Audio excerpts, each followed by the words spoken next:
ঘুরতে ঘুরতে সেদিন চলে গিয়েছিলাম কর্ণফুলী পেপার মিলস দেখতে।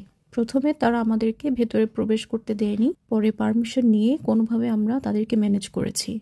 ভেতরে গিয়ে দেখি অনেকগুলো ভবনই তাদের অ্যাবান্ডন হয়ে গেছে। বাইরের দিকের বেশিরভাগ ভবনই সিজ করে রেখেছে। আমাদের সাথে একজন গার্ডকে দেওয়া হলো, যিনি আমাদেরকে ঘুরিয়ে ঘুরিয়ে সব দেখাবেন বললেন। এই যে অন্ধকার রুমগুলো দেখছেন, এগুলো একদমই অকেজো হয়ে গেছে। আমি তেমন ভালোভাবে কোনো কিছু রেকর্ড করতে পারিনি, যেহেতু রেকর্ড করাতে নিষেধাজ্ঞা আছে।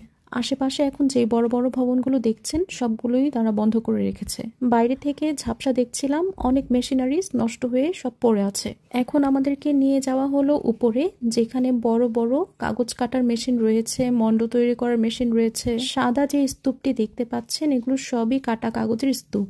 সামনের দিকে হেঁটে যাওয়ার সময় দেখতে পাচ্ছি অনেকগুলো কাগজের রোল তারা সেট করে রেখে দিয়েছে। পাশে বিশালাকার যেগুলো দেখতে পাচ্ছেন, সবগুলোই কিন্তু পেপার রোল।